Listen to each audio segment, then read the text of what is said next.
Hello, hello, hello.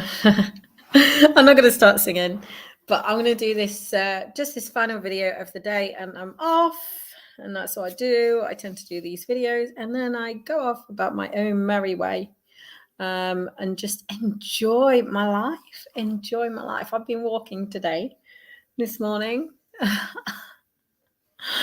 and my eyes get really watery when I'm out on walks. Who else gets watery eyes when they're out on walks? So yesterday I did a video about how I got into channeling, speaking to spirit, angels, etc., etc. And today I'm talking about how channeling has helped me take back power.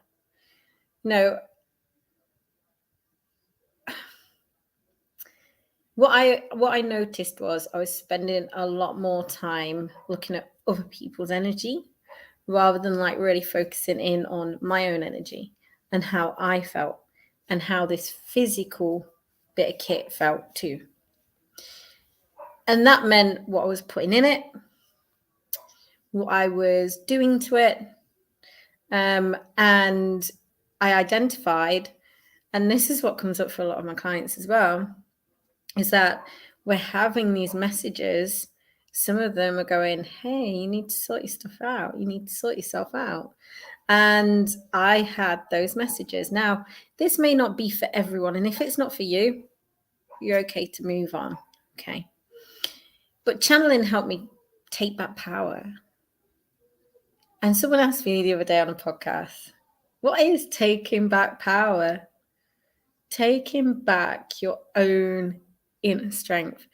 Does it mean, it can mean physically, mentally, emotionally, spiritually, your power. Taking back your power. And I'm going to share with you today how I've taken back my power. So I feel more comfortable within myself. I feel more at ease with who I am and what I do. I feel happy to be weird and misunderstood and crazy and all those kind of things. I am really, comfortable, with people like looking at this video and go, what the hell is she on about? Because I know that there'll be people who watch this and go, yeah, I get it. I get it. Right. Because there's so many of us out there who may feel like they are on the edge of not fitting in. Yeah.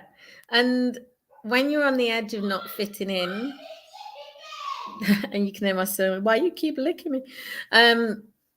When you're on the edge of not fitting in, then what you sometimes may try and do is to try and fit in. And that feeds into our eating habits.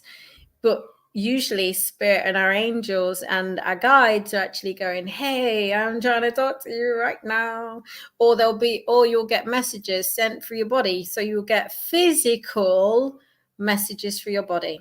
Hey, I feel like this today. Hey, this thing is making me feel this way. Or you might feel triggered by something. And I mean, really triggered by something. You're triggered by something that someone said, or I remember before I even transformed my health in any way, that was always triggered by those in the fitness industry. Always. Because I didn't realize that I didn't need to copy what they were doing. I just needed to be healthier. And now I'm going to really put this out there. There are still people in the fitness industry who aren't healthy, right? But there are many who are. And, it is horses for courses, the industry. And we have to really start to look and delve into our triggers. So when I first started channeling, I started to recognize within myself that I needed more time. So I needed time. I didn't have the time. I didn't have time to spend with my kids, didn't have time to spend with my family. I was always having my head into what I was doing rather than kind of into my own life. I was away. You know, I was with the kids, but I weren't with the kids. Does that make sense? So I was with the kids, but not with the kids. And there wasn't many opportunities dropping into my life. In fact, I was like chasing after opportunity after opportunity after opportunity. So I was chasing. And that is quite soul destroying as well. And I always was led by FOMO. So if I was like choosing a coach or something, I was led by everyone else. Oh my God, yes, I'm in. Rather than, hey guys, I'm literally online. Hey, I'm online. I'm online. No, I'm online. You can do it afterwards, please.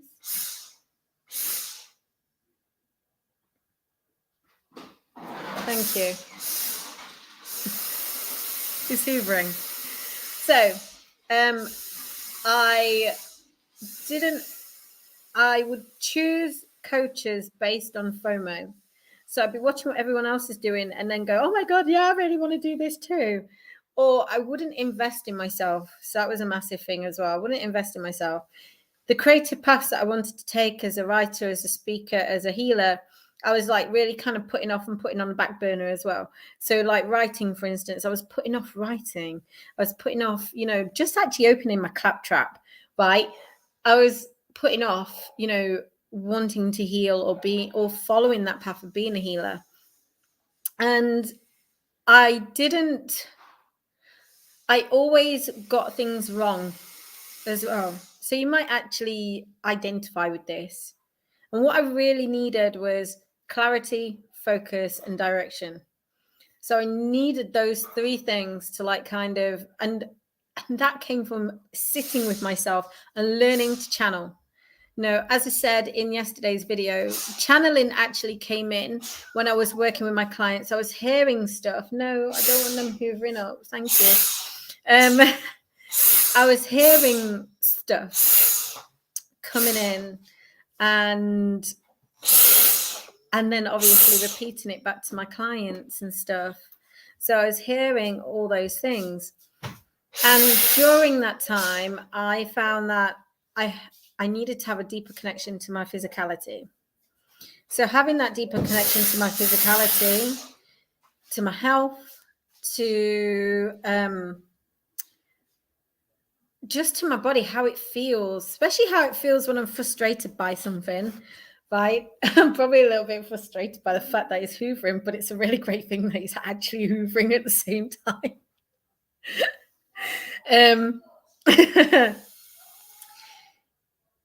I found how to make more time in my life. I found that, you know, to create a better relationship with my kids, with those people that are around me that I love. I found that because I started to write a lot more, started to be creative, I started to speak a bit more, I started to heal more. I found that many heart-led opportunities were dropping into my life. So people actually come into my inbox. In fact, someone came into my inbox last week, and I'm now writing in a magazine that's another magazine that's local as well. So that's going to be incredible, and it's going to be in print as well. And there's an opportunity to go further with that. So I actually had opportunities come in that were really, that I feel like I love, like I really, really love, all through channeling. You know, and my writing is all channeling based. So if you've seen any of my posts, you maybe have seen the one that's all my channeling.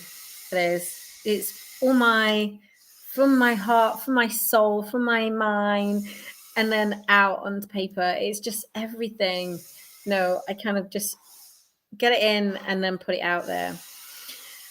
I also found that I had the right to choose who I wanted to work with. So, for instance, the last two coaches that I've invested in, both those coaches, I knew I was going to work with them before they even put out any kind of free program or anything like that.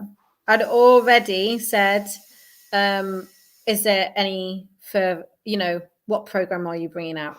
I'd already approached them, whether it was in one of their posts or whether it was in their inbox. I already knew.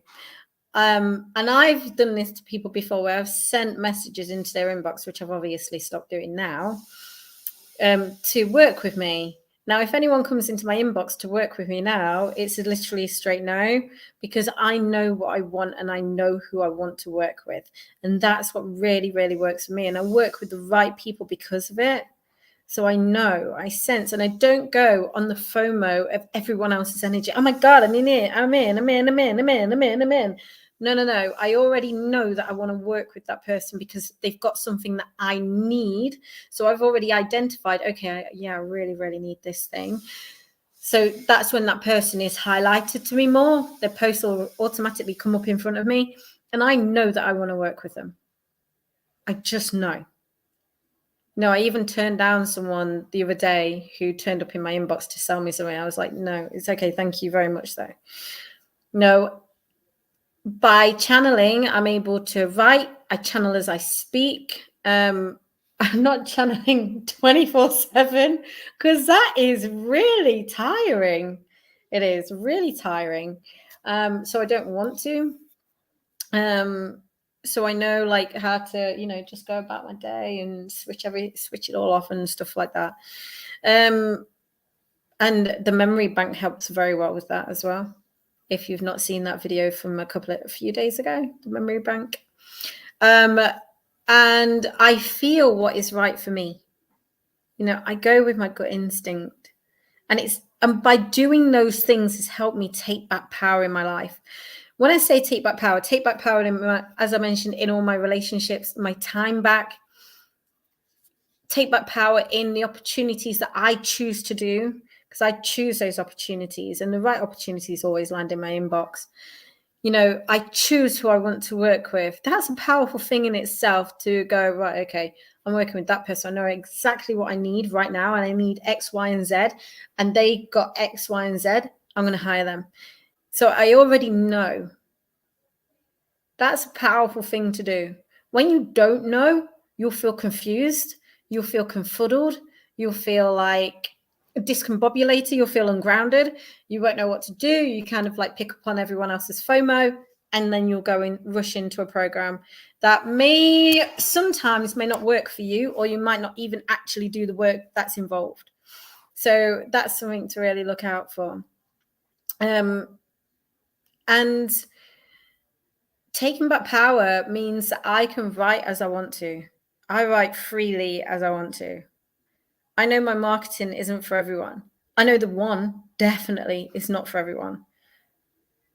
So when I write, and even when I've written about the 6, which is coming soon, and I can't wait to drop that one in. So when I write about the 6 that is coming soon, obviously it's a different person. It's a different type of person to the 1. So I know exactly what I'm writing. I know what I'm doing. And I feel really powerful and comfortable in that. And I feel very strong in my words, even if they're misunderstood to those that are not meant to be working with me. Do you get it? They're not meant to be working with me. So that's why I'm like, I feel so comfortable as I am. And that is power. Power is to be misunderstood. Power is to own who you are. Power is to like kind of just show up, say whatever you want, and then switch everything off and go about your normal life. That's power to me. Power is to have freedom to go out and do stuff with my kids. Like we might go and play tennis in a minute because tennis court here.